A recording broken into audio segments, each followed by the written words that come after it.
You're listening to REIA Radio, the nationally trusted name in real estate investing. We dig deep to discover investors' why in real estate. If you want to skip all the BS and get in investors' heads, you're in the right spot. Be one of the thousands to check out REIARadio.com.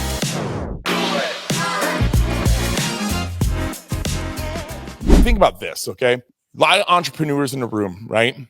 And probably the thing that you struggle most with is systems.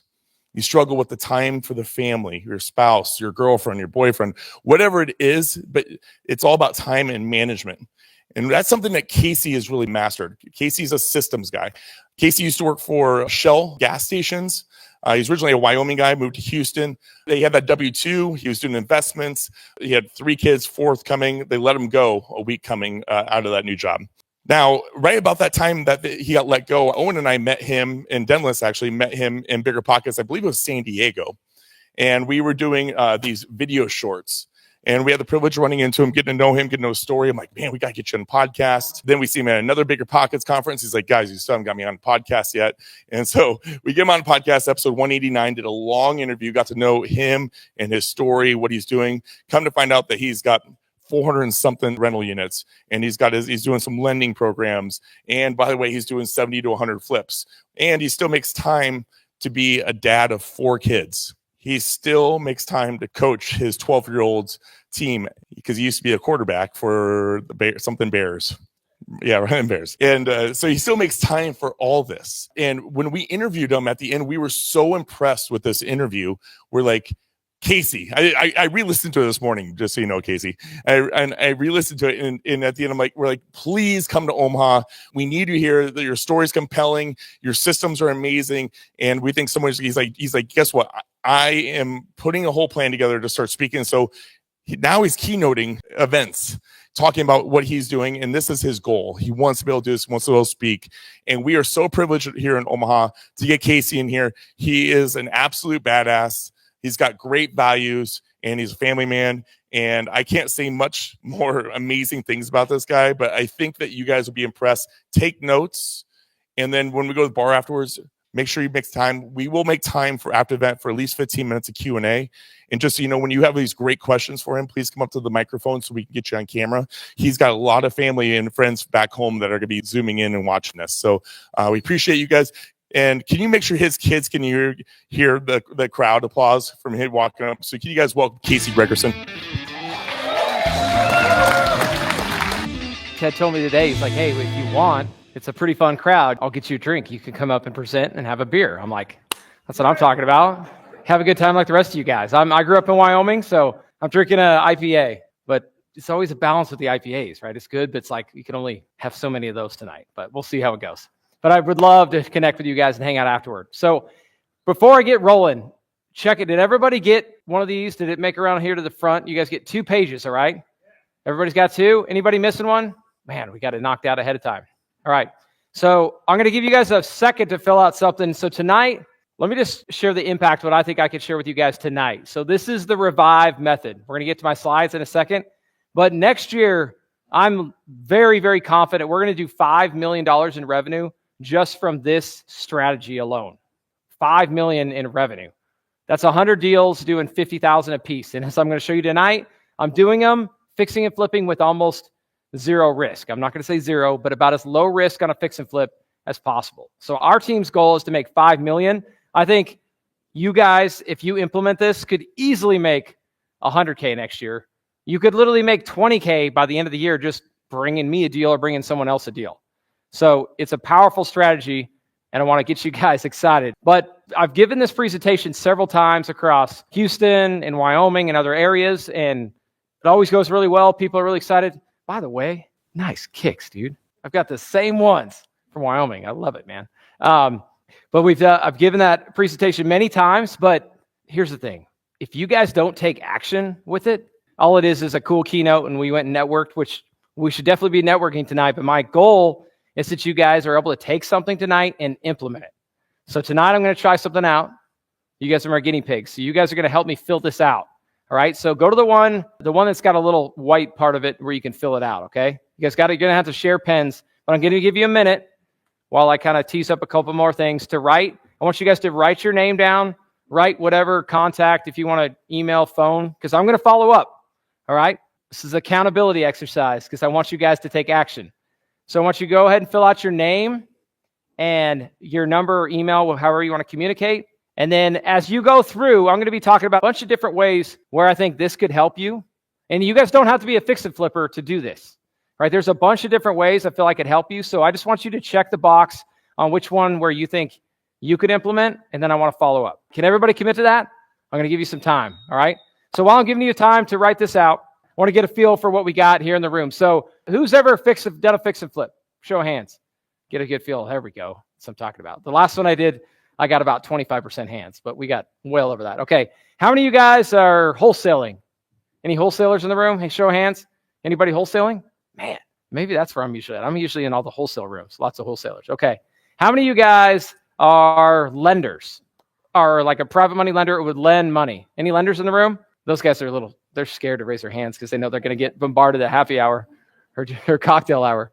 All right. One more time. Lenders so you can see them. So we got lenders, okay?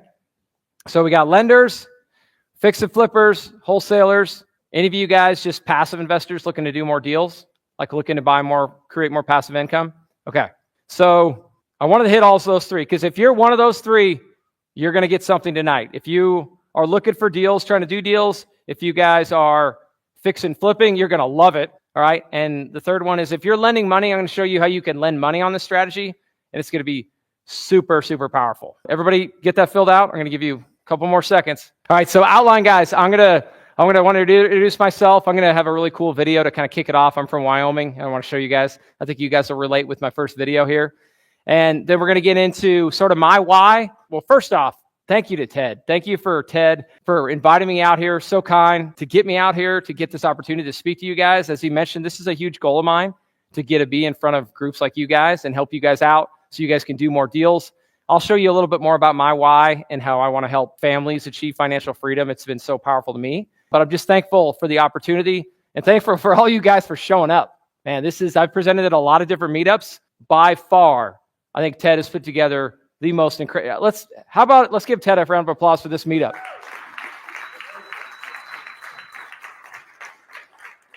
I'm like 5 minutes in. I can tell it's going to be my favorite because everybody's having a good time, full room, and you guys are super engaged. So one of the big time thanks to Ted. Outline, we're going to go a little bit about my why. I'm going to go into how the Revive method works.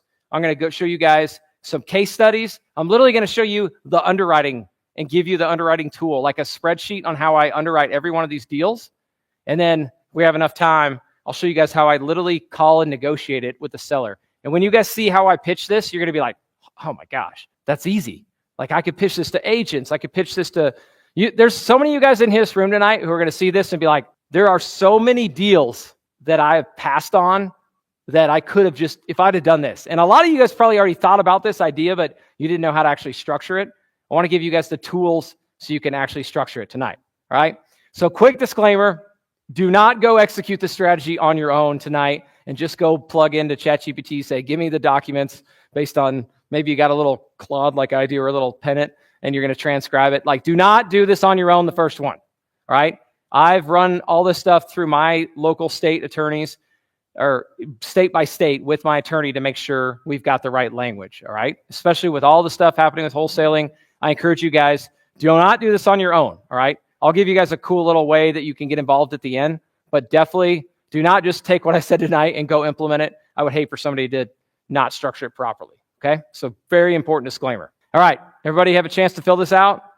Everybody got pens? Anybody missing a pen who needs help with a pen? I know I sometimes forget a pen. Okay. You guys are ready? Because I'm going to grab all these at the end because I want to help you. All right. You guys ready for the video? Let's kick it off. So some of you guys, any football fans in here? Any football guys? All right. So I got to set this up because as soon as I click it, it's going to go live. So to set the stage, did you guys get hammered with snow back like October 6th? Did it come to Omaha and you guys get snow? Or was it just in Laramie, Wyoming? Yeah, probably just Laramie, which is ridiculous. So my buddies are like texting me. They're like, are you watching the Wyoming game right now? Like it's October 6th and the field is covered in snow.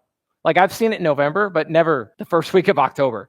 So lo and behold, that night we had a giveaway for my direct to seller company, YO Houses. That's how we buy our deals. So we're doing our giveaway to win $10,000. We do this really fun thing where we do a drawing. We let a fan come out there. He gets 3 tries to throw the football through this big blow up house, our YO Houses house. He gets 3 shots. Okay. I've watched it like 2 or 3 times. He never wins. I brought my kids on the field. We were all excited. We wanted to give away $10,000. Never happens. They always miss. So actually, in the last time we gave 2 shots, and I almost audibled, like literally, and this is like, you want to talk about like putting together an event? Like this thing is like to the T. You're out there, they're timing you. And I almost told the guy like, hey, take one more shot. Come on. I want to give away 10,000. Anyway, he didn't get it. So this next time we gave him 3 shots. All right. So here is, his name is Caden. Caden's hit his first 2 up there, misses. All right. And he's starting to get some boos from the student section. But here comes throw number 3. Let's watch it for 10,000.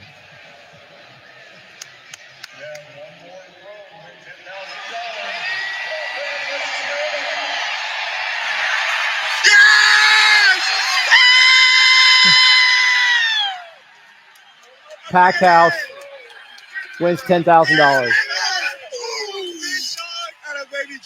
That was one of my favorite ever text messages to get. Yeah, give him a round of applause. Give Kate a round of applause. So, yeah, actually, I wasn't going to go there tonight, but since Ted gave me such a beautiful introduction, systems and processes. This was one of my like hair stand on your arm moments because I wasn't at this. I was actually stayed home because my son, my 12-year-old son, I was coaching his game and I could not move it around. I did everything I could to do it, but I couldn't be there.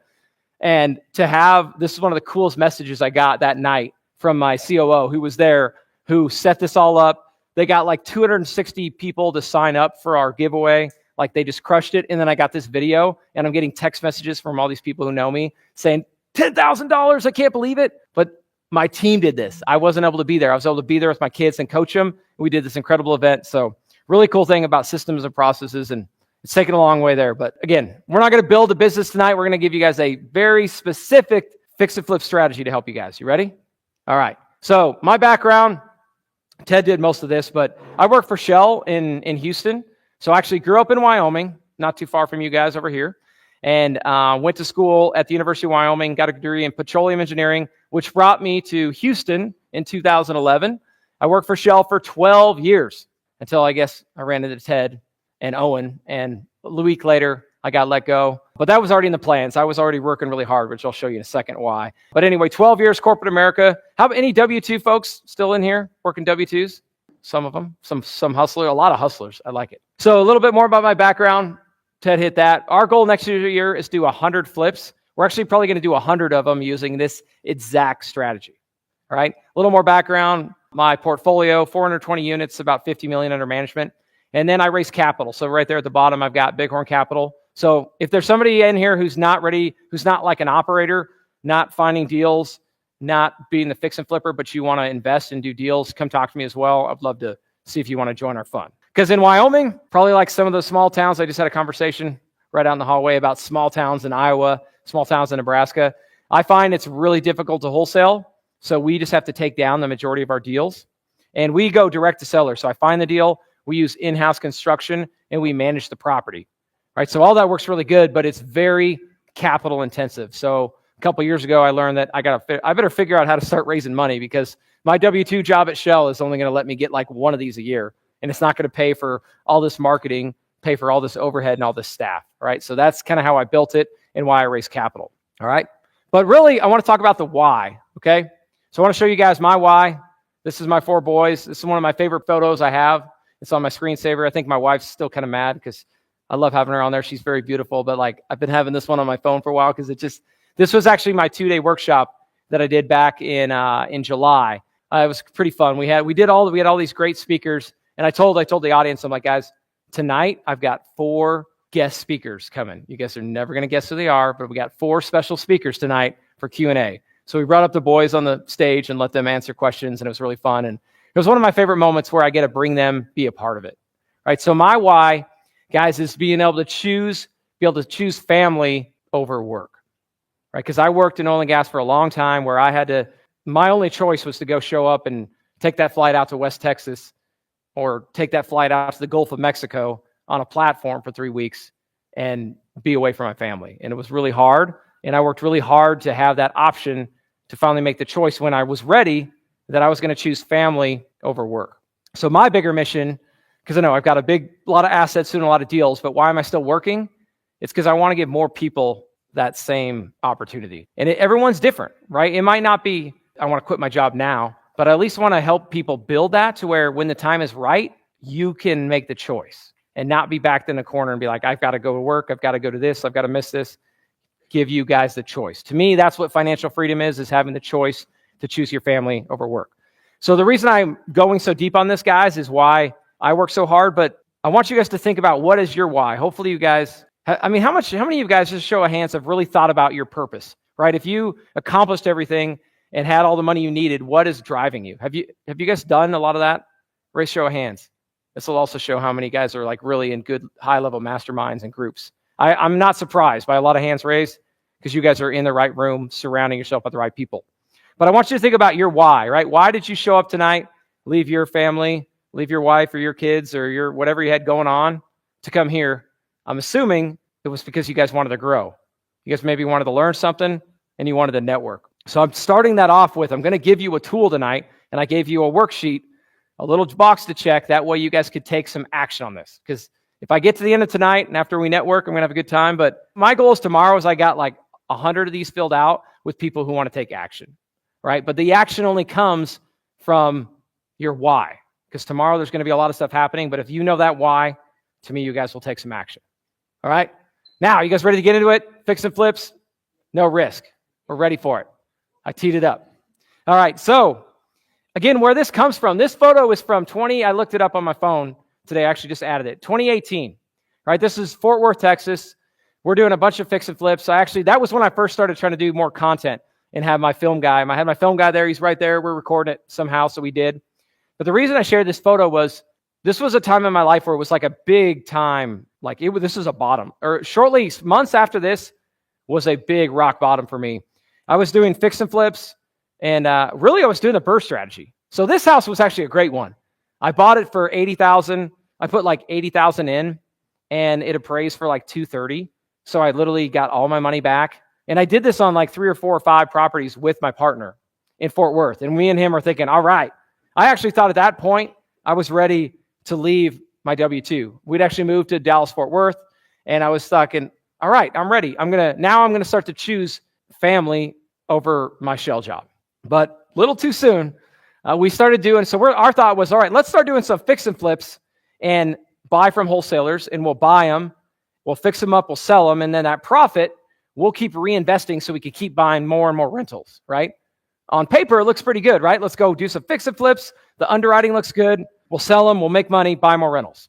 Well, unfortunately, that's not how it went. And we were using hard money combined with private money. We had tough contractors, a little bit of seasonality in the market. We definitely did not have enough cash reserves. Well, the biggest lesson I learned was 2 exit strategies, okay? So on those fix and flips, my ARV on those houses was around $500,000 to $600,000. Some of them were 700 plus. So guess what? When that house didn't sell and didn't move, what was my only option? What do you do when you're flipping a house and it doesn't sell? Yeah. Yes, ideally you make it a rental if you can, but when you're flipping at that high price point, that thing is not renting out. And no bank is going to go give you a DSCR loan. They didn't even hardly have those back then, but you're not going to be able to go to a bank and refinance and keep it. Your only option is to drop it and take a loss and keep dropping until you get out of it. And we had like 4 properties this all happened on. And I learned a very important lesson Ted just said, which was 2 exit strategies. Right? I'm not going to go buy something that if it doesn't work out to sell it, I can't hold it as a rental.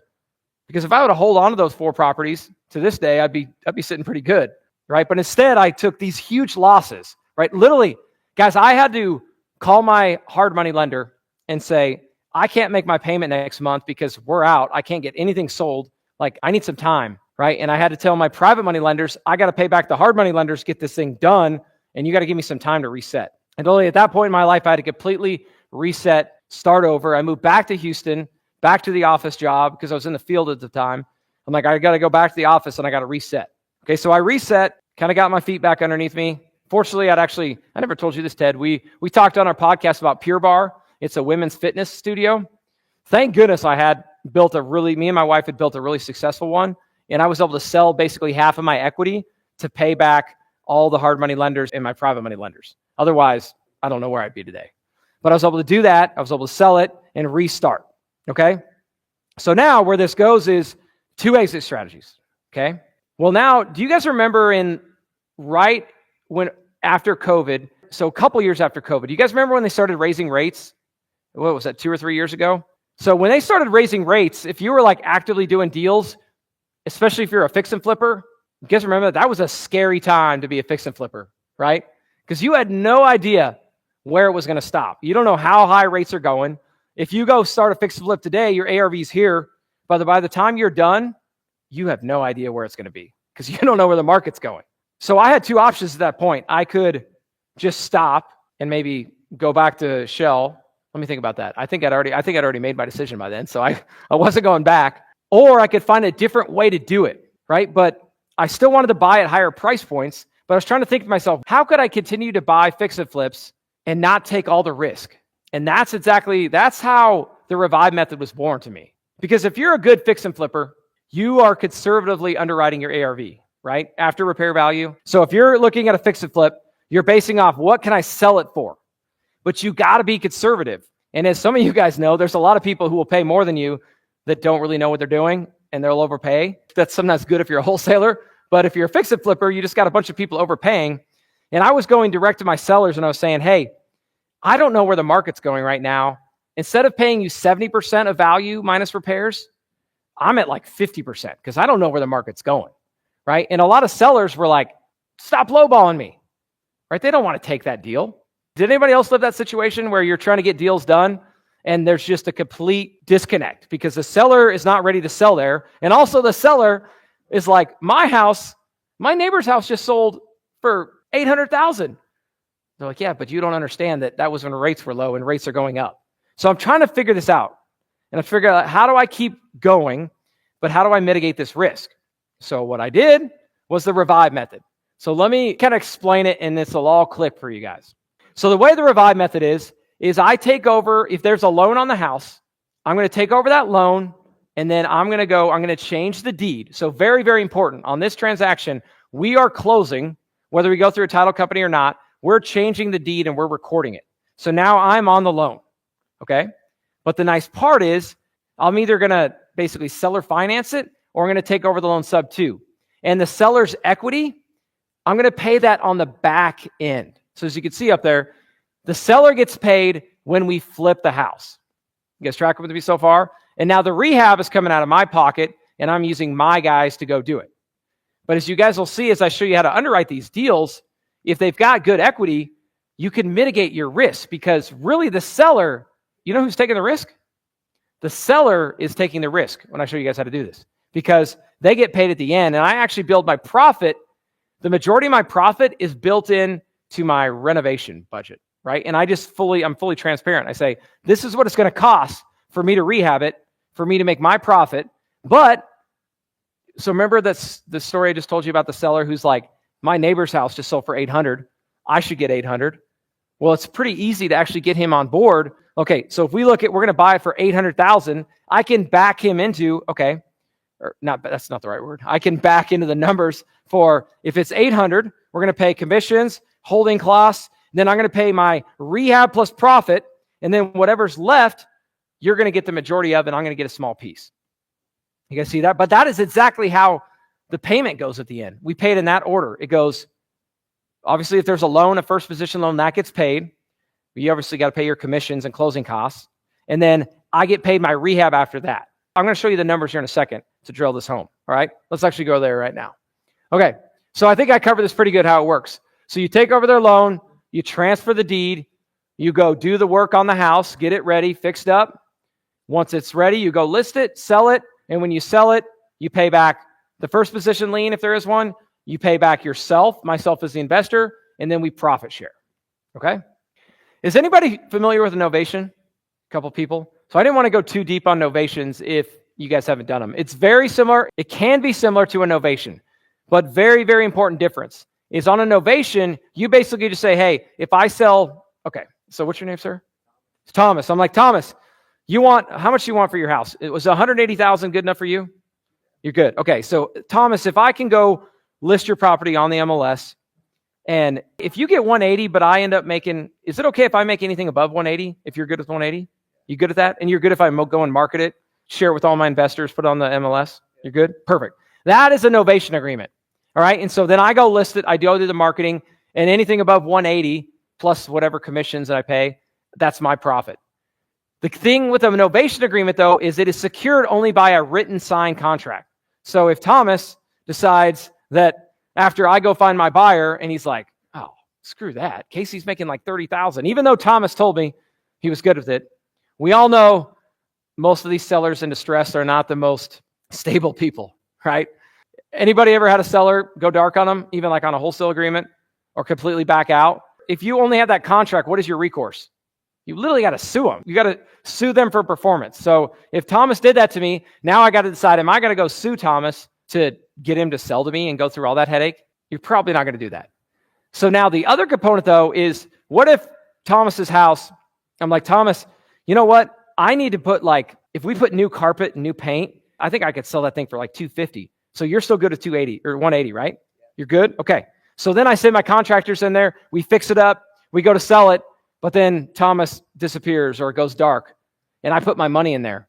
I'm only secured by what's called a novation agreement.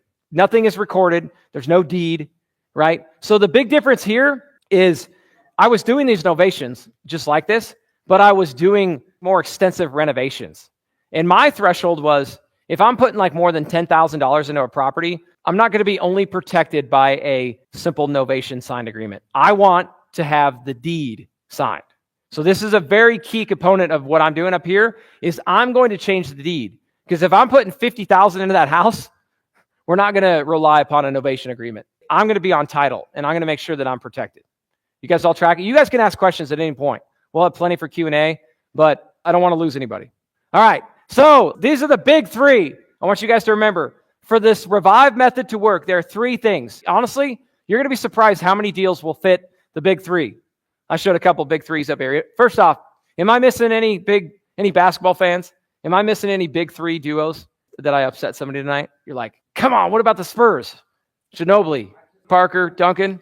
All right, did I miss anybody else? I know you guys don't have a basketball team, but the Nuggets. Cool. Well, anyway, so these are the big three. I'm hopefully going to drive this home. You're going to think basketball, big three. You're going to think about the big three, okay? First one, to make this work, the house needs to have more than 50% equity, but that's of the ARV. And you guys will see this. This is actually in the handout. I gave you two handouts. The big three is one you guys could take home. So anybody, I want you guys to go look for these deals because you guys can make money, I promise. So the big three, easy math. Let's make it super simple. If the house is here in Omaha, if it's fixed up and it will sell for $500,000, as long as the loan amount, the current, what they owe, or I should say the total debt, as long as total debt is less than $250,000, you guys see the math there? You're good to go.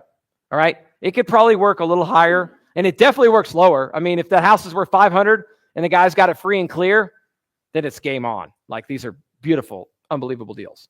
Very, very low risk. Okay. So that's number one. Number two is they got to have a little bit of time. I typically tell them 90 days to get their money because I got to go in there, fix it up. We got to sell it and we got to get it moved. But you would be shocked how many times when I go position a deal and I say, hey, I'll keep picking on Thomas. Thomas, I can give you 180. Or Thomas, if you give me 90 days, I think I could get you like 230, maybe 250. Can you wait 90 days for that? That's a majority of the time, unless they're in like a bad spot, they'll do it.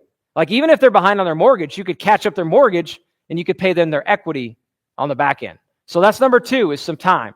Number three is it's got to be value add.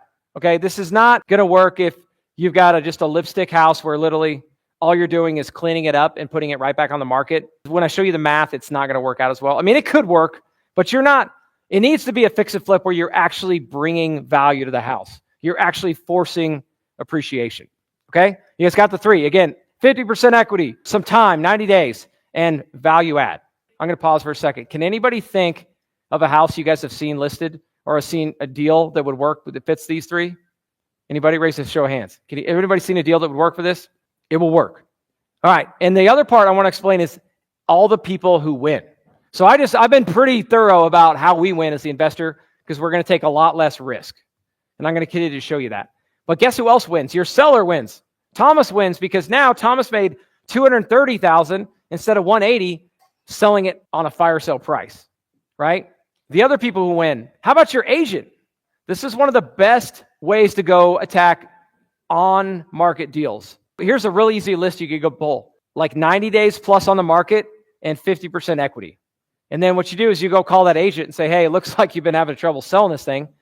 Do you think your client would be okay if we came in and flipped this thing and then they get paid in 90 days? I mean, initially they're going to be like, no, they've been already waiting 100 days. How am I going to get 90 more days? I'm like, well, just go a little bit deeper, understand the motivation, understand what's going on. But then you tell that agent, you're listed right now, hypothetically, you're listed at 300,000. And then it's such an easy talk track, guys, or a way to pitch this. I go, the agent knows already if they're any good. They know. I'm like, hey, Mr. Agent, I need another volunteer. I'll go with Tony. Hey, Tony. So your house is listed for 300. If we fix this thing up and I let you list it for, well, first off, say, Tony, if this house was all fixed up, how much do you think it would sell for? If we took care of the carpet, flooring, replaced that roof, took all this big repair list that you got and you keep getting beat up by all your buyers, how much do you think it would sell for? 380. Perfect. Usually I'm like, man, Tony, I think it'd get a little higher than that. Usually you're looking for a little bit of spread, but let's say Tony told me 450. I'm like, all right, so why don't we do this, Tony? Why don't you let me go fix this thing up, and then you're going to list it, Tony, for 450, and now you're getting 3% of 450 instead of the 300. You see how it's a pretty easy pitch for the agent? You're actually bringing value to them. Again, I would not recommend pitching this on a deal just hit the market less than 30 days. They're going to laugh at you. But if it's been sitting and it needs work, remember the big three. Needs work, they got some time, which the agents hopefully can tell you, and the equity. The equity is something you could typically pull on all the data sites could typically pull equity, right? You can get all that information. So if you get all that, it's going to work, okay? But you can see all these different people that win. And I think this is so important right now, everyone, because with all the stuff going on outlawing wholesaling, isn't that kind of fundamentally why we can't wholesale? Because it's not a win-win. Somebody's being taken advantage of. In this situation, no one's being taken advantage of. I'm conveying to Thomas that this is what I'm trying to do. And the way for me to make money is I've got to make money on the rehab. I've got to make money on this deal. But if we sell this where we think we could sell it for, we all win, right? It's a true win-win. I got a bunch of case studies up here. I just want to give you guys a feel for how many times I've done this just this year. These are 18 deals I've done it on this year alone, right? I'm not going to go through all of them, but if you guys do want to find me, I've actually got a spreadsheet. I could show you all the different underwriting of every one of these deals if you guys want to see it, okay? But I want to show you a case study. This was actually one of the very first ones we did. And this actually happened right at that example when rates were going up. So let's go back to the story I told you about. Rates are going up, high price point. So the ARV on this house was $500,000. And I'm thinking to myself, there's not that many buyers at $500,000. I'm also thinking, if I can't sell it at $500,000, I'm not going to be able to rent it. And I'm going to violate my rule that I learned the hard way, that 2 exit strategies. So I'm thinking, how do I do this? So her name was Mary. I go, Mary, and let me show you Mary's house, okay? So this is what Mary's house originally looks like. Mary's trying to sell this. She inherited it, but Mary wants to make a little bit more. Her cash offers are around probably 280, maybe 275, and that's what she's getting offered. And I'm telling Mary, like, my cash offer, if I'm being very careful, I don't know if I could sell this thing for 500 if they keep raising rates. Maybe today we can, but there's no guarantees. So I tell Mary, why don't we partner on this? So this is what we did. These are the exact numbers. So Mary owed $200,000 on the house. So if you guys are checking, what's the math on this? What's the percentage?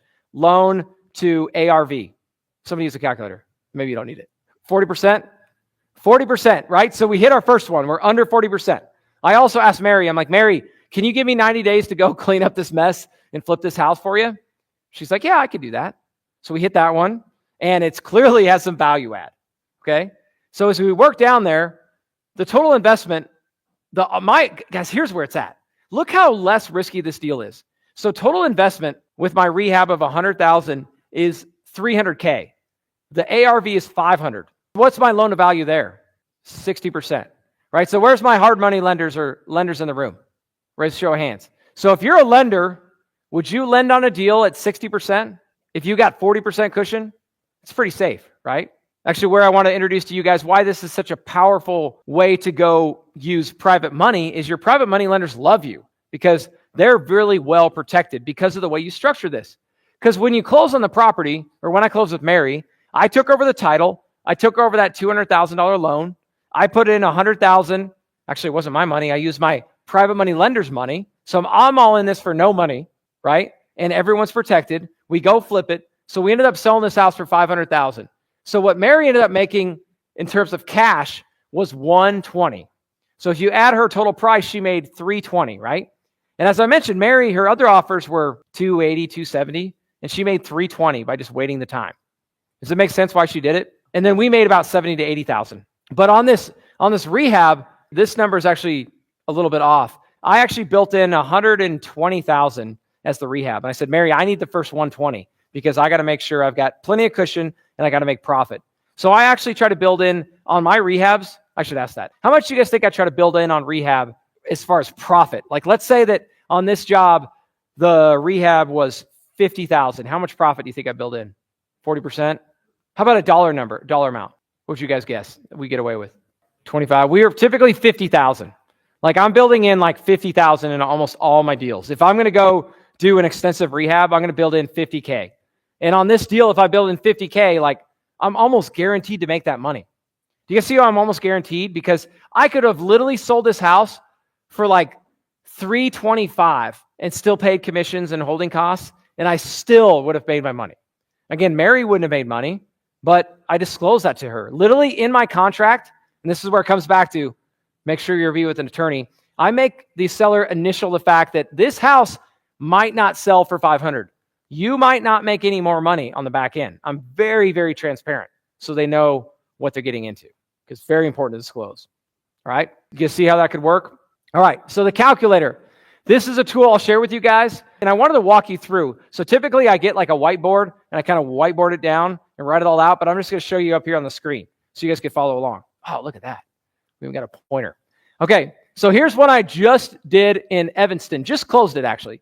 So when I was looking at this deal, let me ask you guys, would it be helpful if I explain how I pitch this to the seller and how I talk it through? Okay, so this was Jennifer and Scott. I remember them. They were very anxious because they really needed the money. But I'm like, Jennifer and Scott, you guys owe 106. They needed some money up front, right? Jennifer and Scott were like down to their last dollar. They were trying to move to Arizona. So I'm like, how much do you need to get to Arizona and get back on your feet? They're like, 20,000. I'm like, okay, we're going to give you 20,000 up front. Okay. Now the rehab, my rehab I knew with my guys was about 65,000. So I told Jennifer and Scott, I'm like, for me to do this deal and make my profit and be conservative, it's going to be 115. Okay.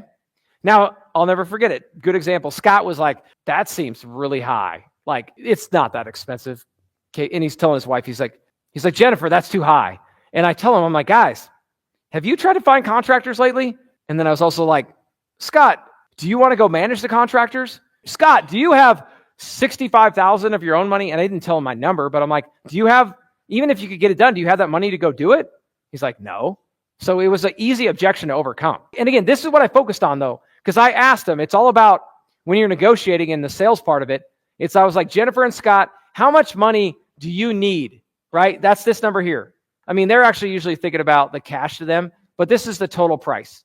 This is the cash to them plus what they owe. And I focus on that number. And I knew that Scott and them they wanted to get about 300,000 out of it, but there was no way they were getting 300,000 right now as is. But I knew it was important to them to get to 300,000. So what I do is I model out on every single deal. I model out a low, medium high, and a high. And I show them, hey, if this thing sells for where we think it will for 490, you're going to get 300,000. And they get excited about that, right? Because back to the example I told you guys earlier, where I was like, they don't want to sell their house because they're like, my neighbor got 800,000. Well, that was Scott and them. They're like, well, all the houses in the neighborhood, they're selling for almost 500,000. So they're buying into it, right? They're not thinking like I am and I'm being very conservative, right? But they're thinking I could get to that number. So that's how I walk them into this. And that's also how I overcome that objection of the rehab budget. I'm like, Scott, if it sells where we both agree it should sell, you're going to get your money. Does that work for you? Okay. So as far as the variables I play with, it's right here, this profit share. This is actually the amount that the seller is getting. I'm only making $10,000 down here. Okay. To me, that's icing on the cake. I'm building my profit in right here into the rehab. Does that make sense? But I am backloading the money to them because this is where all the risk is. If you guys are looking at it from like a math equation, yeah, you guys catching it, right? The risk is on the back end. So I would rather make my money on the flip. And guys, you could do it however you want. You could also be like, all right, forget it. I only want to make 20,000 here, but I want to make more here. You could do that. And there are some situations where I'll do it. Again, it all comes down to your seller and their situation and their motivation. And if you guys go direct to seller and negotiate, it's just all about knowing your seller. Okay. That's a little deeper than I usually go with the negotiation, but I knew there's a lot of you guys seem like some pretty high level sales guys, or at least people who are doing deals. Any other questions on the underwriting? Go ahead. So I'm looking at this, comparing this to just say a normal flip. You said Mary was getting maybe offers of 280, right? Yes. So let's say you did a normal flip for comparison purposes. You offered 300, right? Mm-hmm. That's your total investment number there. So you offer 300. Mary's like, great, I'll take it because that's 20 more than she's getting from everybody else. And you do a regular flip. Yes. You still get the deed. You have $100,000 in rehab. So then you make roughly profit $100,000 versus you're showing 70, 80 here. Good point. Compare the two and kind of explain why you like this versus the other. Yes. Compare the rest between the two. Yes. What was your first name? Profit, Steven. Steven. That is such a good question. You guys tracking that, where he's going? And it's to me, it's completely based on, yeah, I'll repeat it. So his question is on this deal, this is such a good question. So I could have just said, hey, Mary, I'm going to give you 300,000, which is 20,000 more than anyone else. And then I'm going to go flip it. The way it went, I could have made probably 150,000 by the time, because my cost was, oh yeah, plus the rehab. I see what you're saying. But anyway, what he's saying is, if I bought it from Mary for 300,000, and then I put my cost of like 55 into it, and then I paid all my holding costs, I could have made more money if I'd have just given her 300.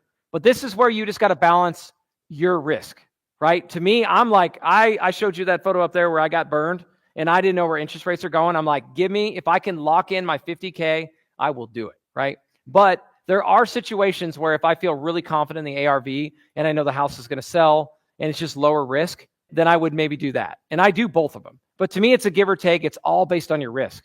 But to me, it's like, I usually lead with this question, like the fix and flippers, you guys realize how risky fix and flipping is, right? To me, it's one of the most risky parts of real estate because you're managing contractors. You don't know where values are going to be. And if you don't time it right, you are in trouble, right? But fix and flipping, the reason we do it is you can make these big pops and these big chunks of money. So to me, this is the best blend because I'm locking in predictable revenue where I know I'm going to make my 50K and I can keep repeating and repeating and repeating. And I don't have to have all the downside risk of, holy crap, what if the market completely tanks and now all these properties are worth way more? That's what I didn't want to do. I wanted to scale and keep doing deals and not risk the fact that interest rates are going up. I mean, I feel pretty good where things are going now, maybe with rates, but I'm telling you that the last like 3 months, I have been loving this strategy more than ever because you're just like tariffs, all this uncertainty. Is anybody a little bit hesitant to fix and flip? Just unsettling with the market, right? Now, this is what gives me confidence because I'm going to lock in my profit. And yes, could I make more? Absolutely. But to me, it's just a risk equation. Did I answer your question though? Go ask it one more time. Go ahead. So you said it was lower risk here because you're getting the deed. But if you do a normal flip, you're getting the deed too because you're buying property outright, right? So what about this method, especially say in a down market, you don't get, would you sell this one for 500? Yeah. It sells for 450 or 420. What about this makes it less risky than a normal flip? Yes, because if I would have just given the seller all their money up front and just given her 300,000 and now the market adjusts and now I can only sell that thing for 450. And guys, I'm telling you, if you're a fix and flipper, it happens. Now you're at 450. Now it still won't sell. Now you're dropping 440, 430. You're down to 420. Now there's a chance I can lose money on this deal because I'm having to drop the price and I've got to move it. I can't sit on it. So at some point it becomes I lose because I already paid the seller their 300. Okay. So now in this situation, I'm only guaranteeing her 200. You see that? Like she's only guaranteed to get the loan paid off. She's not guaranteed anything. So if it goes sideways and I got to sell for 400, I still make my profit. Does that make sense? Because she won't make anything, but it's why she's basically taking the risk to the seller 100%. Yep. Good question.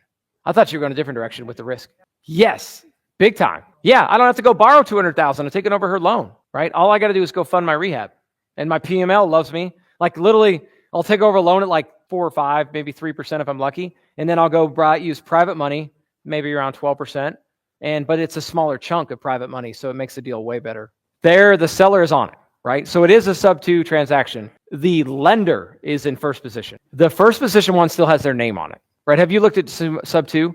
Like buying a little? Yeah. We pay, so I'll take over the mortgage, but HUD is on the line. technically them. Yeah. But I mean, I'm not going to, because their name's still on it. We do not assume it. We just take it over subject to. Yeah. I mean, you could play that however you want, but But like these guys, the second one's a little bit easier, right?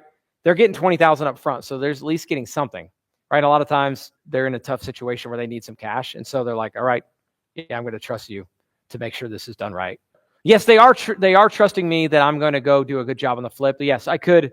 I mean, I would never do this, right? But you could just go like do a really crappy flip, really cheap, and just do a really poor job and flip it. And technically, they would just get screwed. But to me, it's like we've been doing these deals. Like if we did that, we wouldn't have a business. But it's really reputation based. My question just was, I would assume that you're doing a deed of trust and a promissory note for the seller so that in the case that you do bail and disappear, or it doesn't go well, they can foreclose on you and take the property back.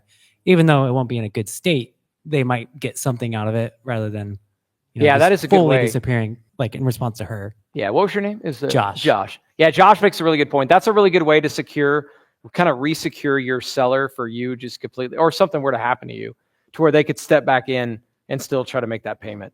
But the majority of the ones we don't do it on it, but I would recommend it. It's an extra paperwork step that we typically don't have to take, but yeah, that's a really good point. I'm going to keep rolling, but I got a bunch. We got plenty of time for more, guys. So the other thing we do is, so if you didn't catch it, I still live in Houston, and the majority, like my 420 units, 95% of that's in Wyoming and Montana. All my fix and flips are in Wyoming and Montana. They're not in Texas. I'm not putting eyes and seeing half of my flips, right? I'm able to do this long distance, because I have good crews. So this is a little map of Wyoming. I have 3 different crews in the north, south, and right in the central part of the state. And this is how we scale it. But this strategy is helping me scale it across the country, right? These are my crews that I've been able to build out. But now, like I was talking to Ted about this, I would love to do a deal in Omaha because of the way I'm structuring it. So what I would not recommend for somebody trying to do their first long distance flip would be that house in Cody that I showed you. I would not recommend going into a brand new market and paying $300,000 and finding new GCs and putting it all together in a new market. That's very, very risky. But paying the $300,000 cash, right? But what I do like is if I'm going to Omaha, buying a fix and flip here, which I would do all day, and let's say it's the same numbers. I would love to go to Omaha and be like, hey, they only owe $200. I'm taking over the loan there. I'm profit sharing with the seller on the back end. And that way, if I completely miss because I'm new to Omaha and I don't know that neighborhood or that part of town, like there's something very wrong and the house doesn't sell, or have a bad batch of contractors, all the reasons fixing and flipping is risky. If all that happens, I could still get out of this thing and sell it and not lose my shirt. And guys, and this is what's allowing us to do these nationwide. Is anybody else doing long distance outside of Omaha?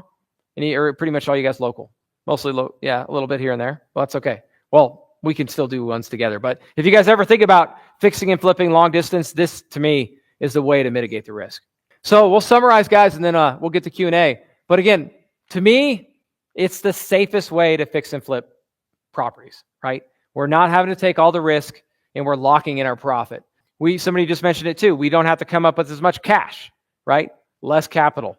And then kind of finally, your private money lenders, okay? If you're trying to do your first deal, one thing I did not cover tonight, and I'd be happy to in Q&A, is when they have a free and clear house, or if they have a really low balance, what I'll do is I'll go finance these deals with a bank. And it's really cool because I actually go and I finance a bank at first position. So they'll pay off, like let's go back to the Cody scenario. Let's say that her loan was like 50,000 and maybe say she wanted 50.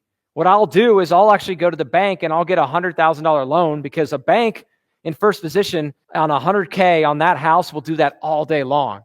And a lot of times I can fully fund it. I'll have to show you the spreadsheets and how I do that. It's kind of a credit system. But I'll go fully funded fix and flip with a bank and pay like 7%, 1 point, and make all that profit, right? So my cost of capital goes way down. But again, it's all about finding deals with equity, right? If the property where this deal does not work is if that same scenario worth 500,000, if she owes 400,000, I'm not going to go put in 50. Well, it's probably not going to pencil anyway, but say she owed 350 and I put in 50, that just the margins really start to shrink. Then I'm not as comfortable. Make sense? Cool. So couple actions. I want to re-summarize this and we'll go to Q&A. So you guys got that sheet. So there's several things on there. If you guys are interested in doing a deal like this, again, I would not recommend doing it by yourself. You could, but I wouldn't recommend it. But if you guys find a deal like this, couple options. One, just send it to me. If you just want to wholesale it. Oh, let me actually show you guys this. Let me go up for a second to this underwriting thing. Okay. Look at this scenario right here. So you know where I could pay a wholesaler is right here. Money up front. So I gave the seller $20,000. If I got to go pay a $20,000 wholesale fee, I can do it all day. As long as you're finding a deal with equity, I can actually pay the wholesaler and you guys can go make a nice fee on it, okay? The other scenario, I'll kind of go back to the end here, is if you guys are fix and flippers, I saw a ton of hands raised. If you guys want to try the strategy, just let me know and we could just JV on the first one. Like I'll show you all the documents. We'll do the first one together. And if after that one, you guys are ready to go for it yourself, you'll have all the documents and boom, you're good to go. But again, I would not probably recommend trying this on your own because you got to make sure you have the right documents and set things up with the seller. And I think there was a lot of questions earlier about how do you have the conversation with the seller? Because that's another thing you guys could do is I talked to a couple agents before we walked in here, or it could be a wholesaler. If you have a deal you think this works for, that's the other thing. Check the box for I could find a deal. And you're going to put your information on there so I could follow up. And I'll call your seller. I pitch this all day, every day. And I can go show them 10 testimonials of sellers who loved it. Because one thing I didn't share is Mary and Scott, when they get to go walk that house after it's all done, can you guys imagine? Like they are so happy because there's so often they've just had, especially the wives, the women are just like, I had all these vision for this beautiful house. And just one thing led to another. And when you get to bring them back to their house renovated, you guys could see me lighting up. It's one of my favorite parts of the whole process.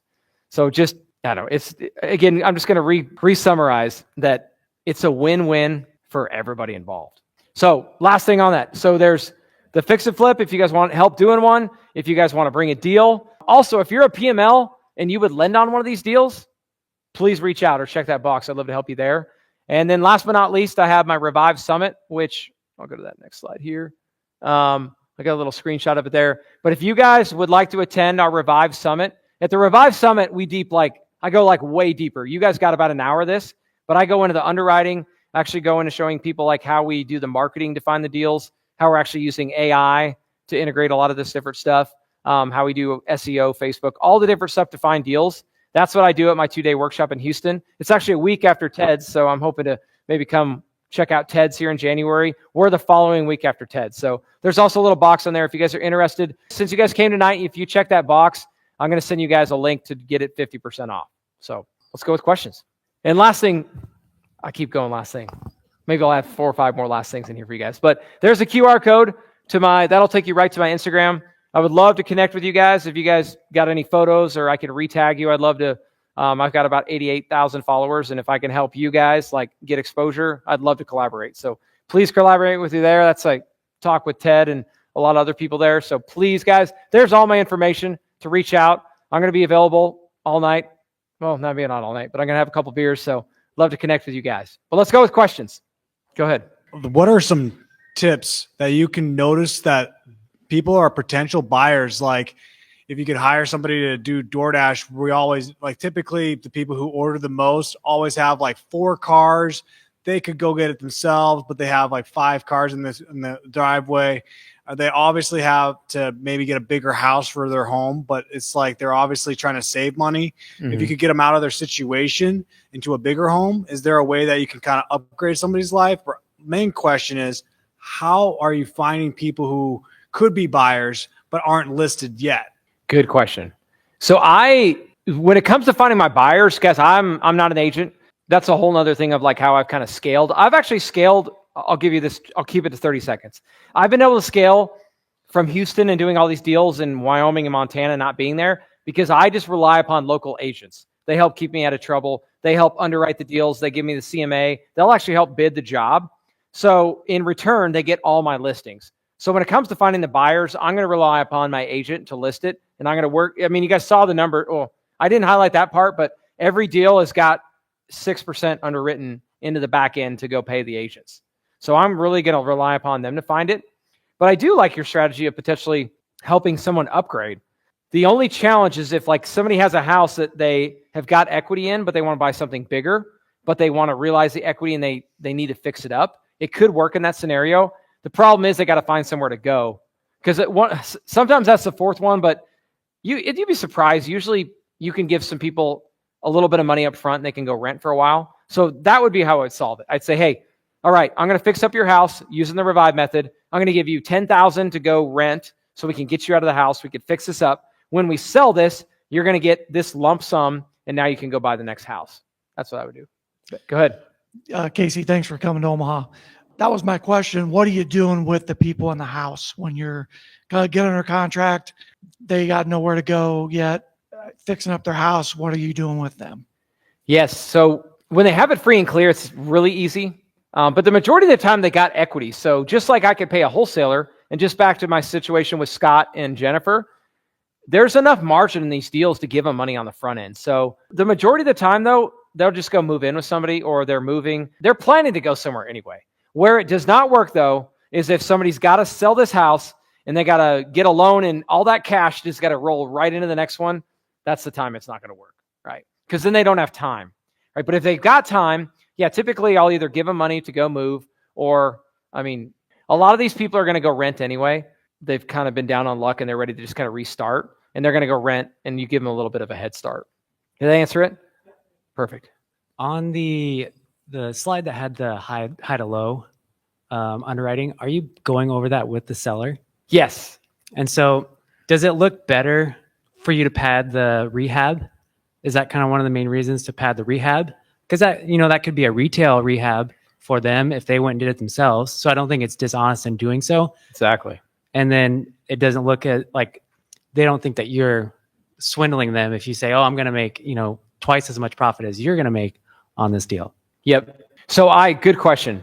And I'll just say it a little bit differently and get a little bit more detail. So I say, if my cost, again, but I'm like, it is my cost. So he makes a great point. A lot of time retail in some of these markets, it's not too far off what I'm charging, especially in terms of the fact that I'm actually going to go do it fast, which is another pitch I give him. I'm like, if you go pay retail or you go do this, when are they going to start? How long are you going to be waiting for this guy? Right. So we're going to start like immediately and get it going. All right. But back to your question, which I just lost because I went on a sidetrack there. But when we start it, I show the numbers, right? So I'm like, 55,000 is my cost. I show them 105.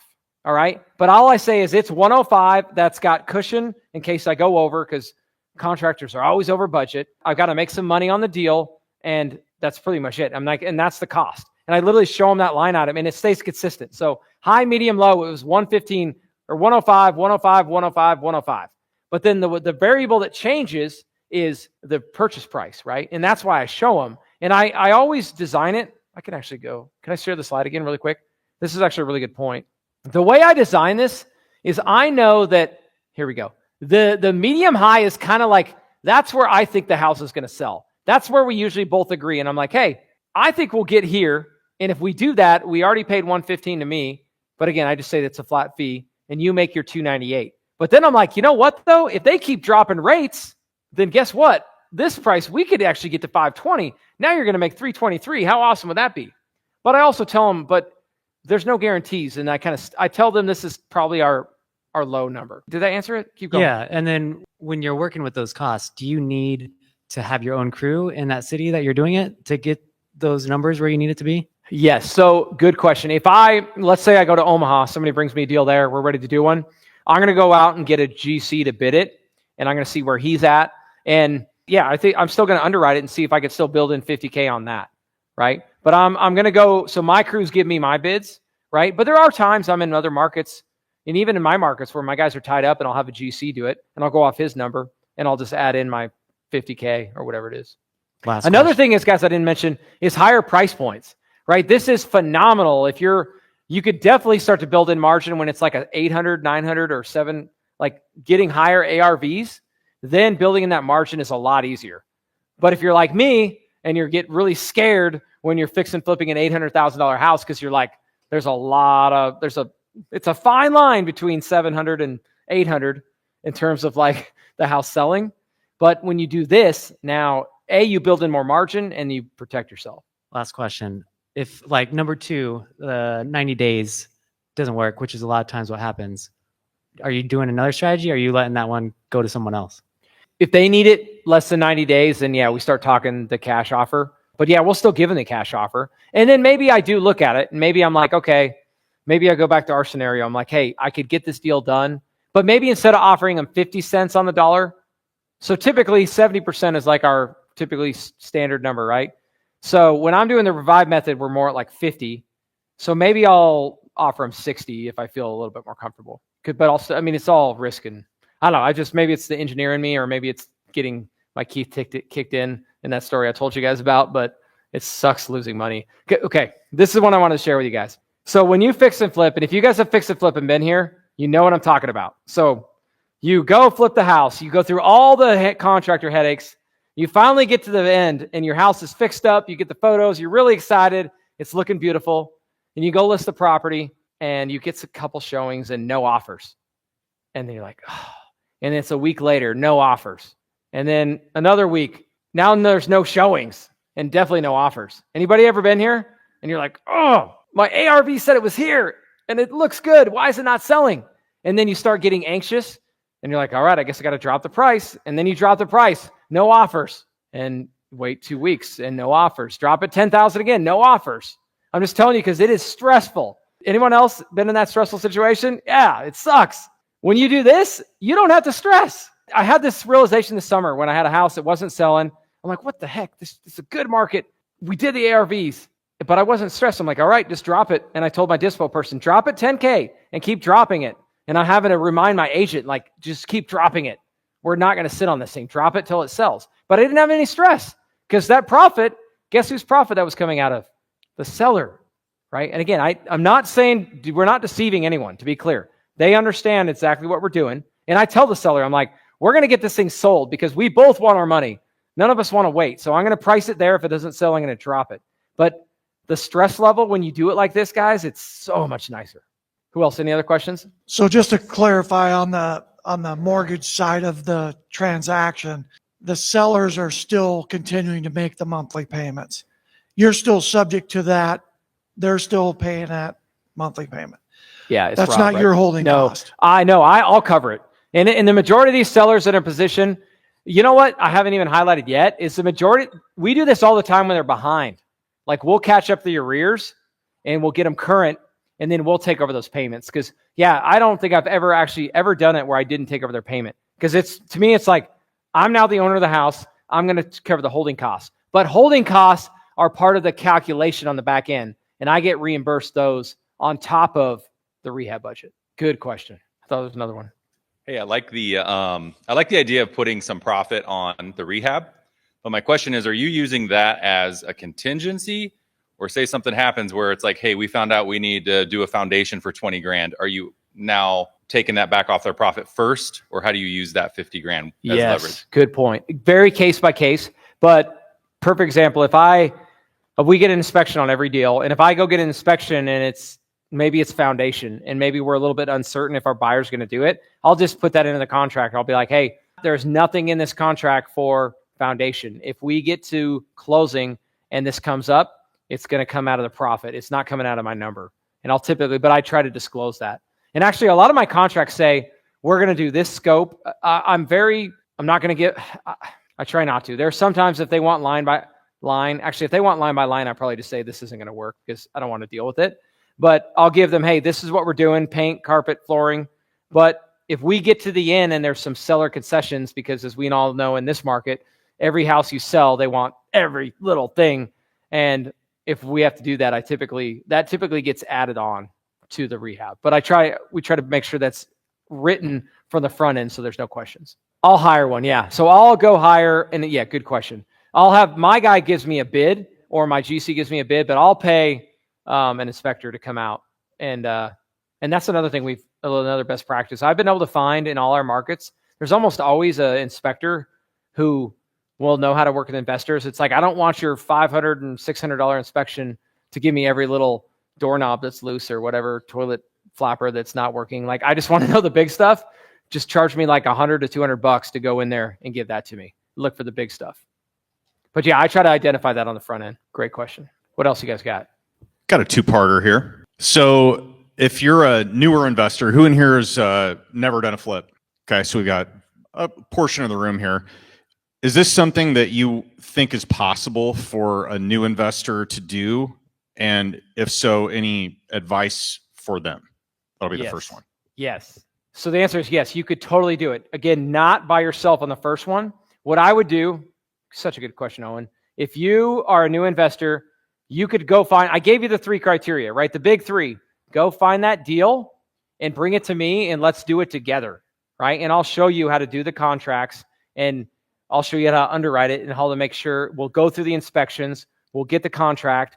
I'll help find the contractors, or maybe you guys do it in your market and you help me find contractors, but do it together. But yeah, do not do the first one alone. But I'm telling you, if you guys do 1 or 2 of these, like, don't feel like if you partner with me, you need to do it every deal with me.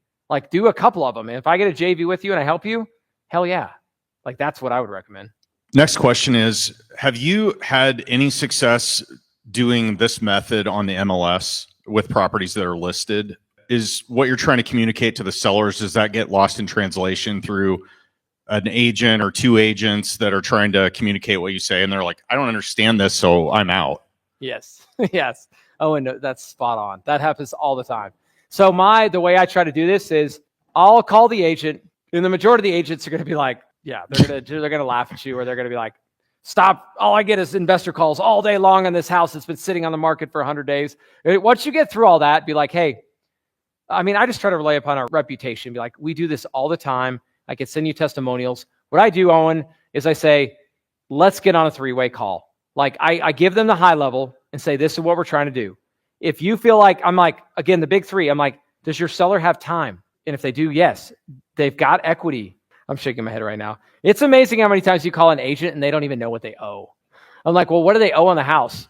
They're either like, I don't know, I've never asked, or they're like, I can't tell you. I can't disclose that. I'm like, well, I'm trying to help the seller. So I get those questions answered. Do they have time? What's the equity in it? And then I know it needs work because I can see the pictures, but I get that 3 identified, and that's the case. I present it. I'm like, can we just walk your seller through this and see if it would be a fit? But for sure, I try not to avoid the telephone game of them go try to pitch the revive method without me. Never works. I may have missed this in leaving the room a couple times, but do you always present more than one offer at the same time? So cash offer is this, and subject to is this, and we're going to profit split? Yes. Thank you, Owen. Owen, I completely forgot. I did not give that one. Guys, every time we present this with the cash offer. And now you would be surprised how often we present this option and then we give them the 50 cents on the dollar cash offer, which more times than not would have got laughed at or hung up on or cussed at. They're like, they start looking at both. And then they start looking at this. And then psychologically, it's anchoring basically, right? They're looking at 2 different options and they're just like, you know what? I'm actually just going to I just want all the cash and I'll just take your 50 cents on the dollar offer. And you're like, holy shit, I can't believe you took that. Right? So all the time, cash offer with this side by side. We literally put it in an LOI with both of them. And do you think the order of operations in that is you always pitch the subject to offer or the revive method first, and then you follow it with the cash offer? Is that how you typically, Yes. structure it? You know what? I'm doing it at the same time. This is fun. I love the negotiation part. It's first off, you're understanding their situation and what they need. And I'm actually bringing the cash offer first to make this one look better. So I'm like, hey, I can give you, back to the situation with Jennifer and them, I'm like, I can give you 200 cash. And I'm going to guess you don't want that. So before you hang up on me, let me tell you option 2. And then I walk them through it. And then they feel a lot better. Then they're like, wait, just like me and Thomas were talking, when they're starting to look at both of them, they're like, wait, I make $50,000 if I just wait 90 days. They're like, sign me up for that. Okay, I have one more. keep going. Do you think You're 3 for 3 so far? Do you think the market that we're in right now has enough legs to where this method will work and stand the test of time over the next, say, 5 years, 10 years? If somebody is like, man, I love this, I want to go all in on it, let's partner, I want to figure this out. Do you think this is a snapshot in time where we have a tiny window where this is going to work? And then we're going to have to resort to other methods of doing it, more traditional methods, or what are your thoughts on that? Wow. I've never, ever had that question. It's so good. I definitely think this is really powerful right now because of how much prices have gone up, right? This is so good with people who've owned. The other thing I would pull on my list, I told you about if you guys are skip tracing or using PropStream, Deal Sauce, whatever you guys are using, your list is 50% or greater equity, right? And then you could also just do years of ownership, because these houses where people have owned these for several years, that's typically my avatar. It's people, I mean, not always, but typically older people that have owned these houses for a long time, and their house has gone way up in value. But you also see it in some of these markets where it's gone way up just in the last 5 years. So I definitely think there's a huge opportunity for it right now. Will that potentially shrink over time? It could. I mean, my thought is I'm going to make everything I can out of it now. And then if it does start to shift, then I don't know. To me, it's who knows what things look like then. But to me, it's such an easy one to go implement that I don't know. I literally think any of you guys could execute this and add it to your toolbox of tools. When you're negotiating, that's another thing I usually highlight in this presentation is I hope a lot of people walk out of here knowing that there's a bunch of deals that I said no to, that I said, I can't help you. I'm sorry. You won't take my 70% of ARV minus repairs, minus my wholesale fee. You won't take that offer. So you left it, right? Versus if you would have presented this, there's so many people who will say yes to it. Okay, I have one more. Of the 420 doors that you own, how do you decide? Is it subjective, or is it according to a formula you have on whether you keep it or flip it? Man, I wish I could tell you my answer was it was a formula. We're doing it, but it is definitely subjective. It's always changing. And it's also based on capital, right? Is do we have a lot more capital? Guys, my immediate goal right now, because I'm trying to grow and I'm trying to hire more people, is cash now. So any deal that I can turn and fix and flip, I'm going to do it. And maybe it's just because I've seen markets where it's harder to fix and flip and hard to turn. To me, it's always buying a rental property, fixing it up, renting it out, and keeping it has always been relatively easy to me because I know how to find it, I know how to fix it up, and I know property management. To me, the harder part sometimes is creating active income. So my immediate thing when I'm looking at deals is if I can move this thing and I can make my 50K and go do another one, I just want to keep doing that because it just helps. To me, it's just helping me get the snowball going faster and faster. I was hoping you had a secret answer to that question because I it's always subjective to me too. But yeah, that's great. Thank you. You bet. Thanks, Owen. What else? Anyone else? You can just ask one. You don't have to ask four. But I would love you if you'd ask four. These are good. Four more. Well, he's coming up here too. So I didn't go too deep. I went deeper than I usually do on the underwriting, but there's a lot more to the numbers. And typically I like to whiteboard it and go through it. But I've got a sheet too. And if you guys just fill this out, I'll send it to you. But I've got a Google sheet where I've got I almost shared it tonight. It's got probably 50 tabs in it now because we just create a duplicate tab every time we have a new deal and we plug it in. But I could share that with you guys. You could see we've underwritten this on hundreds of deals and we're doing it several a week. So if you guys want that little tool, you can have that one. I also I built a little AI chat GPT to where literally you could just go, it asks you for the inputs and it'll spit it all out for you too. If you're not a math Excel wizard, you could just use ChatGPT, hook you guys up. It's kind of hard to see the overhead from back there because I'm old and blind, but what is your percentage of split on the profit once it's sold? Yeah, let's actually, if I could pull the slides one more time, I want to show, oh, boom, right on it. Okay, so this one was 90%. All right, you guys ready for, is it too late to do a little bit of algebra?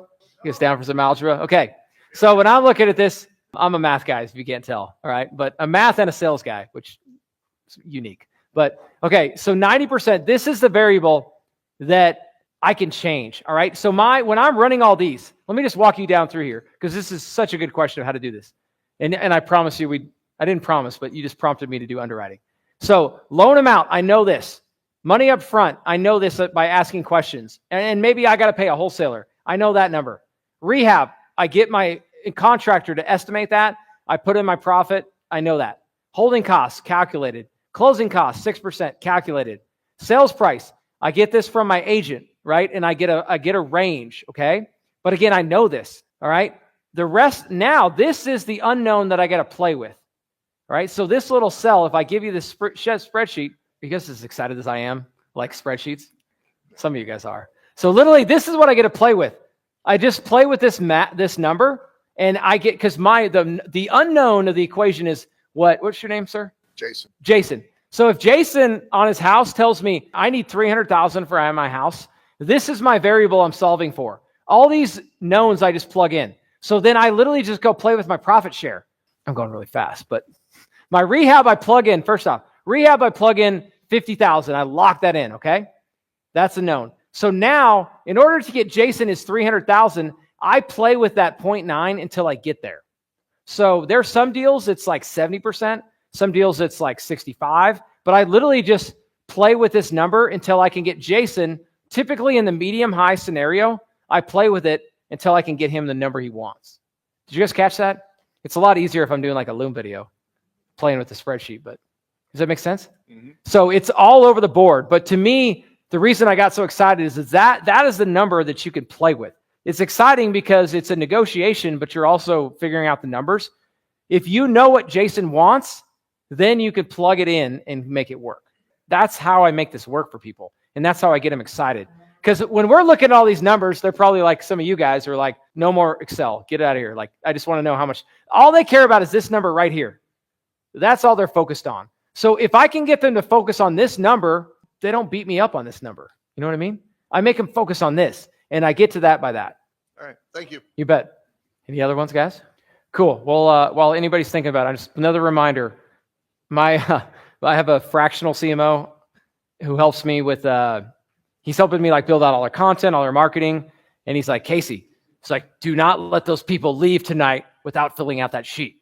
It's like, you got to collect them all. So if you guys could finish doing that, he won't yell at me tomorrow. And we wanted to try it out because typically I put a big QR code up there to try to get people to take action and help them out, but they don't do it. So we're going to try the good old fashioned method of paper and pen. What you can do is while we conclude tonight, you can pick some up and then you can pick a couple random ones, give the books away in the back.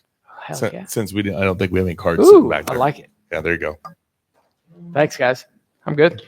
I'm good if you guys are. I'll be here all night if you want.